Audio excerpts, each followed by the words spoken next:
Hi dears, welcome to Aegon learning. നമ്മുടെ second ടേമിനും അതുപോലെ തന്നെ നമുക്ക് പബ്ലിക് എക്സാമിനും വളരെ ഇമ്പോർട്ടൻ്റ് ആയിട്ടുള്ള ആ ചാപ്റ്റർ ഏതാണെന്ന് അറിയണ്ടേ? അപ്പോൾ നമുക്ക് 12 മാർക്കിന് വരെ ചോദ്യം ഒരിക്കൽ വന്നിട്ടുള്ള ചാപ്റ്ററാണ് സബ്സെ ബഡാ ഷോമാൻ എന്ന നമ്മുടെ പാഠഭാഗം. അപ്പൊ ഈ സബ്സെ ബഡാ ഷോമാൻ എന്ന ചാപ്റ്ററിൽ നമ്മൾ പഠിച്ചിട്ടുണ്ട് അല്ലെ, ചാർലി ചാപ്ലിന്റെ അമ്മ ഒരിക്കൽ പ്രോഗ്രാം സ്റ്റേജിൽ നിന്ന് അവതരിപ്പിച്ചുകൊണ്ടിരിക്കെ പാടിക്കൊണ്ടിരിക്കെ അവരുടെ ശബ്ദം ഇല്ലാതാവുകയും ഈ പരിപാടി നല്ല രീതിയിൽ നടത്താൻ വേണ്ടി മാനേജർ ഒരു ഉപായം കണ്ടു. ചാർലി ചാപ്ലിയെ 5 വയസ്സുകാരനായ ചാർലി ചാപ്ലിയെ സ്റ്റേജിലേക്ക് കയറ്റുന്നു. അങ്ങനെ ഈ സംഭവത്തിലൂടെ ചാർലി ചാപ്ലിൻ എന്ന ഒരു പുതിയ ഒരു നായകന്റെ ജന്മമായിരുന്നു അന്ന് ആ സ്റ്റേജിൽ നടന്നത് അല്ലെ. അപ്പൊ ഈ സംഭവങ്ങളൊക്കെ നമ്മൾ പഠിച്ചു. ഇനി ഇതിൽ നിന്ന് എങ്ങനെ ചോദ്യം വരും എന്ന ഒരു ആദിയിലായിരിക്കും നിങ്ങൾ എന്ന് എനിക്കറിയാം. അപ്പോൾ ഗീത് ചതുർവേദി എഴുതിയ ചാർലി ചാപ്ലിന്റെ ജീവചരിത്രം അല്ലെ, നമുക്ക് ആരാണ് തർജ്ജമ ചെയ്തു തന്നത് എന്ന് നമ്മളോട് വൺ വേർഡ് ആയിട്ട് ചോദിച്ചാൽ നമ്മൾ എഴുതണം ഗീത് ചതുർവേദി. ആരാണ് ഗീത് ചതുർവേദി? ഇനി സബ്സെ ബഡാ ഷോമാൻ ആരുടെ ജീവനിയുടെ ഭാഗമാണ് എന്ന് ചോദിച്ചാൽ നമുക്ക് എഴുതാൻ പറ്റണം ചാർലി ചാപ്ലിൻ. ആരുടെ ജീവചരിത്രത്തിന്റെ ഭാഗമാണ് Sabse Bada showman? Charlie Chaplin. ഇനി അതല്ലാതെ സബ്സെ ബഡാ ഷോമാൻ എന്ന പാഠഭാഗത്തിലെ ഷോമാൻ ആര് എന്ന ചോദ്യം, ഷോമാൻ കോൻ ഹേ എന്ന് ചോദിച്ചാൽ നമുക്ക് പറയാം ചാർലി ചാപ്ലിൻ ആണ്. അപ്പോൾ ഈ ഇതിലെ പ്രധാന നായകൻ ചാർലി ചാപ്ലിൻ ആണ്. നായകൻ എന്ന് തന്നെ പറയണം അല്ലെ എന്ന കാര്യം മറക്കരുത്. ഇനി ഈ ഒരു ക്വസ്റ്റ്യന്റെ ആൻസർ പഠിച്ചു കഴിഞ്ഞാൽ നമ്മൾ ഈ ചാപ്റ്റർ പകുതി പഠിച്ചു കഴിഞ്ഞു എന്ന് വേണം പറയാൻ. ഏതാണ് ആ ചോദ്യം നോക്കാം. മാ ഗീത് ഗാത്തെ സമയ ക്യാ ഹുവ? അമ്മ പാടിക്കൊണ്ടിരിക്കുമ്പോൾ എന്തു പറ്റി എന്നാണ് ചോദ്യം. ഇതേ സെന്റൻസുകൾ തന്നെയാണ്, ഇതേ കാരണമാണ് നമുക്ക് ഈ ചാപ്റ്ററിൽ നിന്ന് വരുന്ന ഡയറി, പത്ര എല്ലാത്തിലും എഴുതാനുള്ള ആ ഒരു ഇൻസിഡന്റ്. അമ്മ സ്റ്റേജിൽ പാടിക്കൊണ്ടിരിക്കെ സംഭവിച്ച ആ ഇൻസിഡന്റ് ആണ് അല്ലേ നമുക്ക് എഴുതേണ്ടത്. കാരണം ഡയറിയിൽ ഞാൻ ഇന്ന് വളരെ ദുഃഖിതയാണ് എന്ന് ഫസ്റ്റ് സെന്റൻസ് എഴുതിയാൽ അതിൻ്റെ കാരണമായിട്ട് നമ്മൾ എഴുതുന്നത് വീണ്ടും ഇതേ കാര്യങ്ങൾ തന്നെയാണ്. അപ്പോൾ ഇങ്ങനെയുള്ള ഈ സംഭവത്തെയൊക്കെ നമ്മൾ ചെറിയ ക്വസ്റ്റ്യൻ ആൻസർ ആയിട്ട് പഠിച്ചു കഴിഞ്ഞാൽ എന്താണ് ഗുണം? നമുക്ക് വലിയ ആൻസർ പഠിക്കാൻ പ്രയാസം കാണില്ല. നിങ്ങൾ ഈ ആൻസർ പഠിച്ചു കഴിഞ്ഞാൽ നിങ്ങൾക്ക് ഈ ചാപ്റ്ററിൽ നിന്ന് വരുന്ന റപ്പട്ട്, ഡയറി, പത്ര ഇതൊക്കെ വളരെ ഈസി ആയിട്ട് പഠിക്കാൻ പറ്റും. അപ്പൊ നമുക്ക് ഇതിന്റെ ആൻസർ നോക്കാം. മാ ഗീത് ഗാത്തെ സമയ, അമ്മ പാടിക്കൊണ്ടിരിക്കുന്ന സമയത്ത് അചാനക് പെട്ടെന്ന് ആവാസ് എന്താണ്? ശബ്ദം. ഫുസ് ഫുസാഹട്ട് മേ തബ്ദീൽ ഹോ ഗയി. ഫുസ് ഫുസാഹട്ട് എന്ന് പറഞ്ഞാൽ നേർത്തു വരിക.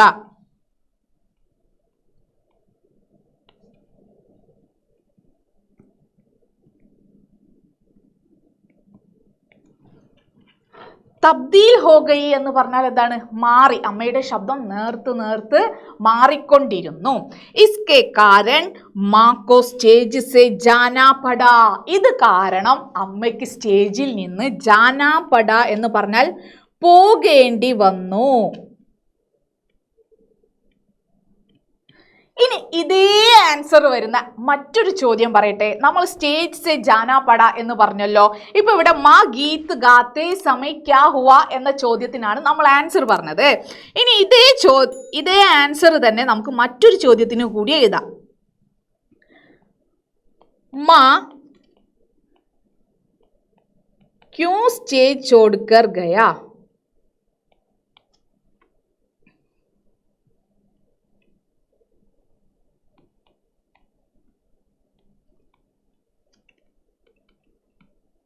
അപ്പൊ അമ്മയ്ക്ക് പാടിക്കൊണ്ടിരിക്കെ എന്ത് സംഭവിച്ചു? അമ്മ എന്തുകൊണ്ടാണ് സ്റ്റേജ് വിട്ടു പോയത്? ഇങ്ങനെയുള്ള ചോദ്യങ്ങൾക്കൊക്കെ നമുക്ക് എന്താണ് ആൻസർ? മാ ഗീത് ഗാത്തെ സമയ ഉൻകെ ആവാസ് ഫട്കർ ഫുസ് ഫുസാഹട്ട് മേ തബ്ദീൽ ഹോ ഗയി. അപ്പോൾ ഈ ഫുസ് ഫുസാഹട്ട് എന്ന വേർഡൊക്കെ നിങ്ങൾക്ക് വായിക്കുമ്പോൾ പ്രയാസമായി തോന്നിയാലും നിങ്ങൾ അത് എഴുതി പഠിക്കണം. കാരണം ഈ പാഠത്തിൻ്റെ ഒരു പ്രധാന ഭാഗമാണ്. ഇതില്ലാതെ നമുക്കൊരു റപ്പട്ടോ അല്ലെങ്കിൽ ഒരു ഡയറിയോ ഒരു പത്രമോ ഒന്നും, കാരണം ഇതാണ് ഏറ്റവും ഇമ്പോർട്ടൻ്റ് ആയിട്ടുള്ള ഇൻസിഡൻറ്റ്. ഇങ്ങനെ ആയതുകൊണ്ടാണ് ചാർലി എന്തായത്? ഒരു പക്ഷേ അങ്ങനെയും ചോദിക്കാം. 5 साल के ചാർലി ചാപ്ലിക്കോ സ്റ്റേജ് पर आना पड़ा क्यों? സ്റ്റേജിൽ വരേണ്ടി വന്നു എന്തുകൊണ്ട്? ചാർലി की माँ गीत गाते समय उनके आवाज फटकर फुसफुसाहट में तब्दील हो गई. इसके कारण चार्ली चैपलिन को स्टेज पर आना पड़ा. കണ്ടോ? അപ്പൊ ഇത്രയും ഈ എല്ലാ ആൻസറിലും നമുക്ക് ഇതേ കാര്യങ്ങൾ തന്നെയാണ് വരുന്നത്. അപ്പോൾ ഇത്രയും പ്രധാനപ്പെട്ട കുറച്ച് സെന്റൻസ് നിങ്ങൾ പഠിക്കാതെ പോകരുത്. അപ്പോൾ ഈ ക്വസ്റ്റ്യൻ്റെ ആൻസർ നിർബന്ധമായി നിങ്ങൾ എഴുതി തന്നെ പഠിക്കുക മക്കളെ. സ്റ്റേജ് പെർ ചാർലിനെ ക്യാ ക്യാ കിയ. ഇനി സ്റ്റേജിലേക്ക് വന്ന ചാർലി ചാപ്ലി ആ സ്റ്റേജിൽ എന്തൊക്കെ ചെയ്തു? എന്തൊക്കെയാണ് ചെയ്തത്? ഗാന ഗായ, പാട്ട് പാടി. ഗാന എന്ന് പറഞ്ഞാൽ പാട്ടാണ്. പാട്ട് പാടി. നൃത്തിക്കിയ, നൃത്തം ചെയ്തു. ഓർ മാ സഹിദ്, അമ്മ അടക്കം. കൈ ഗായകോങ്കി, ഒരുപാട് ഗായകരുടെ. നക്കൽ ഉത്താരി എന്ന് പറഞ്ഞ അനുകരിച്ച് കാണിച്ചു. അനുകരിച്ചു അല്ലെങ്കിൽ അഭിനയിച്ചു എന്നൊക്കെ പറയാം. അഭിനയം എന്നും അർത്ഥമുണ്ട്. ഒരു പക്ഷെ വൺ വേർഡ് ക്വസ്റ്റ്യൻ ആയിട്ട് ചോദിക്കും, നക്കൽ ഉത്താർനെ കാ മത്ലബ് ഹേ അഭിനയ് കർണ, അഭിനയ് ന കർണ, ഗാന ഗാന, ഇങ്ങനെ ഒരു നൃത്തി കർണ, ഇങ്ങനെയൊക്കെ ഒരുപാട് കാര്യങ്ങൾ നമുക്ക് ഓപ്ഷൻസിൽ വന്നാൽ നിങ്ങൾ മനസ്സിലാക്കണം. നക്കൽ കർണ എന്ന് പറഞ്ഞാൽ ഒരാളെ പോലെ അനുകരിച്ച് കാണിക്കുക. അവിടെ ഇനി അനുകരൺ എന്ന് വന്നാൽ നിങ്ങൾ ആ ഓപ്ഷനാണ് സെലക്ട് ചെയ്യേണ്ടത്. അതല്ലെങ്കിൽ ഒരു പക്ഷെ അഭിനയിച്ച് കാണിക്കുക എന്നും പറയാം. ഒരാളെ പോലെ അഭിനയിച്ച് കാണിക്കുന്നു, അപ്പോൾ നമുക്കത് സെലക്ട് ചെയ്യാം. അപ്പോൾ ഇത്തരം വേർഡുകളുടെ അർത്ഥം മനസ്സിലാക്കി വെക്കണം. അന്തമേ ദർശകോനെ മാക്കോ കേസെ സ്വീകാർ കി. അപ്പോൾ ആദ്യം പാട്ട് പാടിയപ്പോൾ ശബ്ദം നേർത്തു വരികയും ആളുകൾ കൂവി അമ്മയെ എവിടെ നിന്ന് സ്റ്റേജിൽ നിന്ന് ഇറക്കാൻ പ്രേരിതയാക്കി. ഇങ്ങനെയുള്ള ദർശകർ അവസാനം അമ്മയെ എങ്ങനെയാണ് സ്വീകരിച്ചത്? അതൊരു വളരെ ഇമ്പോർട്ടൻ്റ് ആയ കാര്യമാണല്ലേ.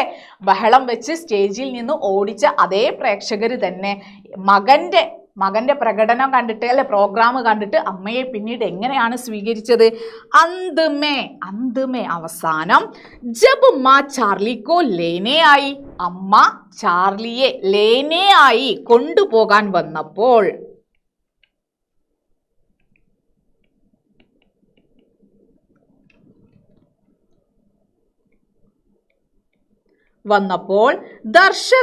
ദർശകാരാണ്, ആരാണ്? ഓഡിയൻസ് ആണ് അല്ലെ.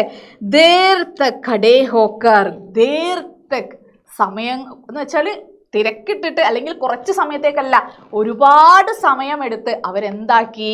ഖഡേ ഹോക്കർ താലിയാം ബജായി. താലിയാം ബജാന എന്ന് പറഞ്ഞാൽ ക്ലാപ്പ് ചെയ്യുക. താലിയാം ബജായി. ഓർ പ്രശംസ കിയ, പിന്നെയോ പ്രശംസ കിയ അല്ലെ, അവരെ പ്രശംസിച്ചു. അപ്പൊ ഇങ്ങനെ ഈ 3 ക്വസ്റ്റ്യൻ ആൻസർ പഠിച്ചാൽ തന്നെ നമ്മൾ ഈ ചാപ്റ്ററിലെ ഒരുവിധ കാര്യങ്ങൾ പകുതി അല്ലെങ്കിൽ ചാപ്റ്റർ മൊത്തം നമ്മൾ പഠിച്ചു. ഇനി നമുക്കൊരു വലിയൊരു ക്വസ്റ്റ്യൻ ആൻസർ നോക്കാം. 4 മാർക്കിന് വരുന്ന ചോദ്യമാണ്. നമ്മൾ ഇതുവരെ നിങ്ങളൊരു പക്ഷേ പരീക്ഷയ്ക്ക് അറ്റൻഡ് ചെയ്യാത്ത ഒരു ഭാഗമാണ് റപ്പട്ട് എന്ന് പറയുന്നത്. റപ്പട്ട് എന്ന് പറഞ്ഞാൽ നമ്മളൊരു വാർത്ത റിപ്പോർട്ടിനെയാണ് നമ്മൾ എന്ത് പറയുന്നത്? റപ്പട്ട് എന്ന് വെച്ചാൽ ഇന്നലെ കഴിഞ്ഞു പോയൊരു സംഭവം അല്ലെങ്കിൽ എപ്പോഴെങ്കിലും കഴിഞ്ഞു പോയൊരു സംഭവം നമ്മൾ മറ്റൊരാൾക്ക് റിപ്പോർട്ടായിട്ട് നൽകുന്നു. ഇങ്ങനെ റിപ്പോർട്ടായിട്ട് കിട്ടുന്നതാണ് നമുക്ക് കിട്ടുന്ന ന്യൂസുകളൊക്കെ അല്ലേ. മറ്റൊരാൾ എവിടെയോ സംഭവിച്ച കാര്യം അയാൾ കണ്ട് മനസ്സിലാക്കി അതിനെ നമ്മുടെ മുന്നിലെത്തിക്കുന്നു പേപ്പർ വഴി. അപ്പോൾ പേപ്പറിൽ നമ്മൾ എപ്പോഴും ന്യൂസ് വായിക്കുമ്പോൾ ശ്രദ്ധിച്ചിട്ടുണ്ടാകും ആ പ്ലേസ് അവിടെ കൊടുത്തിട്ടുണ്ടാകും അല്ലേ. അപ്പോൾ അതുപോലെ നമ്മളൊരു സ്ഥലം കൊടുക്കുന്നു. പിന്നെ അതിനേക്കാൾ ഇമ്പോർട്ടൻ്റ് ആണ് ഒരു ഹെഡ്ലൈൻ കൊടുക്കുക എന്നുള്ളത്. ആ വാർത്തയുടെ ചുരുക്കം അല്ലെങ്കിൽ ആ വാർത്ത എന്താണെന്ന് വായിക്കാനുള്ള ഒരു കൗതുകം കൂടി സൃഷ്ടിക്കുന്നതായിരിക്കണം നമ്മുടെ ഹെഡ്ലൈൻ. ഷോ മേൻ കാ ശുരുവാത്ത്. എന്താണ് ഷോ മേൻ കാ ശുരുവാത്ത്? ഒരു ഷോമേൻ്റെ തുടക്കം. അപ്പോൾ ഇങ്ങനെ കേൾക്കുമ്പോൾ തന്നെ അതെന്താണ്? എന്തോ ഒരു ഷോയെ കുറിച്ചാണ് അല്ലേ.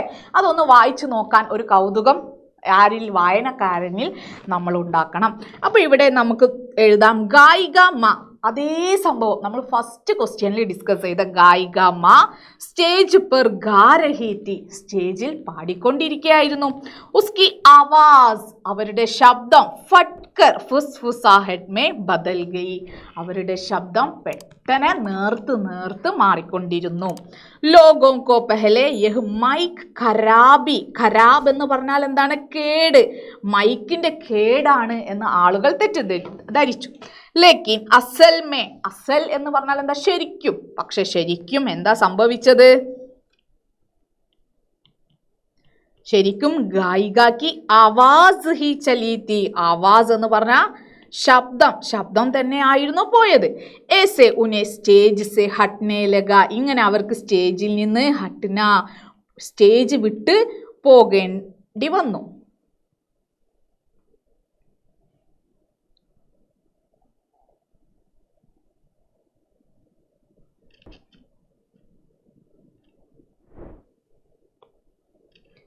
ഇങ്ങനെ സ്റ്റേജ് വിട്ടു പോകേണ്ടി വന്ന അമ്മയ്ക്ക് പകരം കാര്യക്രം പൂരാ കർനെ കെ ലിയെ, കാര്യക്രം എന്ന് പറഞ്ഞാൽ പ്രോഗ്രാം ആണ് കേട്ടോ, പ്രോഗ്രാം പൂരാ കർണ മുഴുവനാക്കുവാൻ ഉസ്കി 5 സാൽ കാ ബേട്ട, അവരുടെ 5 വയസ്സുള്ള മകൻ, ബേട്ട മകൻ, ചാർലി ചപ്ലിൻ കോ സ്റ്റേജ് पर ആനാ പട, ആനാ പട എന്ന് പറഞ്ഞാൽ എന്താണ്? വരേണ്ടി വന്നു അല്ലെ. അമ്മയ്ക്ക് എന്താണ്? സ്റ്റേജ് ചോഡ്കർ ജാനാ പട, അമ്മക്ക് പോകേണ്ടി വന്നു. പകരം കോനായ? माँ के बेटा 5 साल का चार्ली चैप्लिन സ്റ്റേജ് पर आना पड़ा. ഉസ്നെ ഗാന ഗായ. എന്നിട്ട് നമ്മൾ നേരത്തെ പഠിച്ച ആ ക്വസ്റ്റ്യൻ്റെ ആൻസർ ആണ് നമ്മൾ അവിടെ ആഡ് ചെയ്യുന്നത്. എന്താണ്? അവൻ എന്തൊക്കെ ചെയ്തു? ഉസ്നെ ഗാന ഗായ, നൃത്തിക്കിയ, अपने माँ सहित अनेक लोगों को नकल किया, അമ്മ സഹിതം പല ആളുകളെയും അവിടെ അനുകരിച്ച് കാണിച്ചു. ऐसे एक छोटे बच्चे अपने क्षमता से उग्र भीड़ को जेल पाए. അങ്ങനെ ഒരു ചെറിയ കുട്ടി അവൻ്റെ കഴിവുകൾ, ക്ഷമത എന്ന് പറഞ്ഞാൽ എന്താണ്? ടാലൻ്റ് ആണ്. അവൻ്റെ കഴിവ് ഉപയോഗിച്ച് ഉഗ്ര ഭീഡ്കോ, ഒരു വലിയ ജനക്കൂട്ടത്തെ അവനെ അതിജീവിക്കാൻ സാധിച്ചു അല്ലെ, ജയിക്കാൻ സാധിച്ചു. അപ്പൊ എങ്ങനെയുള്ള ആൾക്കൂട്ടമായിരുന്നു? അമ്മയുടെ പാട്ട് അല്ലെ, ശബ്ദം പോയി ഫ്ലോപ്പായത് കാരണം അമ്മയെ അവിടെ നിന്ന് ആകെ ആ ഓഡിറ്റോറിയത്തിൽ ബഹളം വെച്ചിരുന്ന ഓഡിയൻസിനെയാണ് ചാർലി ചാപ്ലിൻ തൻ്റെ പ്രോഗ്രാമിലൂടെ ശാന്തരാക്കുകയും അവരിൽ സന്തോഷം ഉണ്ടാക്കിയല്ലേ, ഒരു കുട്ടിയുടെ നിഷ്കളങ്കത ഒക്കെ അവർക്ക് ഉണ്ടാക്കിയ സന്തോഷമൊക്കെ നമ്മൾ പാഠഭാഗത്ത് പഠിച്ചു. അപ്പോൾ ഈ റപ്പട്ടു ഈ 3 ക്വസ്റ്റ്യൻ ആൻസറും നിങ്ങൾ തീർച്ചയായും പഠിച്ചു വെക്കുക. അപ്പം നമ്മുടെ ലക്ഷ്യം ക്വസ്റ്റ്യൻ ആൻസർ മാത്രമല്ല, 1 വേർഡ് ക്വസ്റ്റ്യൻ്റെ ആൻസർ ചെയ്യണം. അതുകൂടാതെ നമ്മൾ ഡയറി എഴുതാണെങ്കിലും പത്രം എഴുതാണെങ്കിലും റപ്പട്ട് എഴുതാണെങ്കിലും ഇതേ കാര്യങ്ങൾ തന്നെയാണ് നമ്മൾ റിപ്പീറ്റ് ചെയ്ത് പഠിക്കുന്നത് എന്ന ഓർമ്മ വെച്ചുകൊണ്ട് നിങ്ങൾ ഓരോ വാക്കും പഠിച്ചെടുക്കണം. അപ്പോൾ ഈ ചാപ്റ്റർ എന്താണെന്ന് നിങ്ങൾ മനസ്സിലാക്കുകയും പഠിക്കേണ്ട ഭാഗങ്ങൾ എന്താണെന്ന് നിങ്ങൾക്ക് മനസ്സിലാകുകയും ചെയ്തു. അപ്പോൾ ഇനിയും ഇതുപോലെയുള്ള ക്വസ്റ്റ്യൻ ആൻസേഴ്സും ഈ പാഠഭാഗങ്ങളിൽ നിന്ന് എന്തൊക്കെ ക്വസ്റ്റ്യൻ ആൻസേഴ്സ് നമുക്ക് വരുമെന്നും എന്തൊക്കെ പഠിക്കണമെന്നും നമ്മുടെ ലൈവ് ക്ലാസ്സിൽ നമ്മൾ ഡിസ്കസ് ചെയ്യും. അപ്പോൾ കൃത്യസമയത്ത് എല്ലാവരും ലൈവിൽ ജോയിൻ ചെയ്യുക. ഇനിയും ഈ ചാനൽ സബ്സ്ക്രൈബ് ചെയ്യാത്തവരുണ്ടെങ്കിൽ ഉടനെ സബ്സ്ക്രൈബ് ചെയ്യുക, നിങ്ങളുടെ ഫ്രണ്ട്സിനൊക്കെ ഷെയർ ചെയ്യുക. ബൈ.